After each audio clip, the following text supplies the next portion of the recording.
Alors là, chapeau. Tu vois une vidéo, je connais déjà le Ballon d'Or alors que tu sais pertinemment que c'est faux, mais tu cliques quand même. On va bien parler du Ballon d'Or, mais avant ça, est-ce que vous avez vu l'accueil qui a été réservé au Galaxy Fold? Comment se fait-il qu'après tant d'années de recherche et une clientèle en permanente demande de nouveautés, se retrouve à critiquer ce qui peut ressembler à une révolution dans le monde du smartphone? La réponse est très simple, les gens n'aiment pas les nouveautés mais sont constamment en train d'en réclamer. Bienvenue en France. Nous sommes le 1er décembre et demain à Paris a lieu la remise du Ballon d'Or 2019.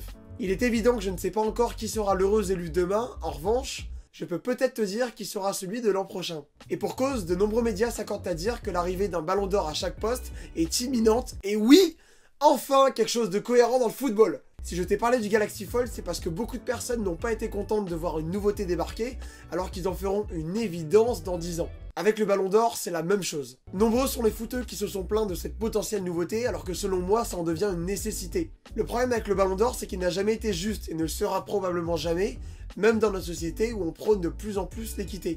Depuis la création du Ballon d'Or et parmi les vainqueurs, il y a eu 31 attaquants, 21 milieux, 4 défenseurs et seulement un gardien. Le problème du poste de gardien de but a été réglé cette année avec le trophée Yashin, portant le nom du seul gardien de l'histoire ayant jamais remporté le Ballon d'Or. C'était en 1963, ça fait donc 56 ans qu'un gardien n'a pas remporté le Ballon d'Or. On fait donc un très gros bisou à Casillas, Van der Sar, Buffon, Oliver Kahn, qui ne l'ont et ne l'auront jamais. Mais alors, pourquoi avoir décidé de créer un Ballon d'Or spécifiquement pour les gardiens et ne pas avoir fait la même chose pour les autres postes? Créer un Ballon d'Or spécifiquement pour les gardiens, on revient à dire probablement que plus aucun gardien n'obtiendra le Ballon d'Or à proprement parler, puisqu'ils ont désormais leur trophée attribué. Le problème que je vois avec ça, c'est que c'est un souci qui n'est pas seulement spécifique aux gardiens de but. Je pense notamment aux défenseurs qui ont eux aussi un énorme retard dans ce domaine. La solution est donc évidente et n'est toujours pas effective, et j'y vois plusieurs raisons. La première, c'est que beaucoup de personnes s'accordent à dire que la multiplication des ballons d'or dénaturera complètement le trophée, et le trophée en question aura beaucoup moins de valeur.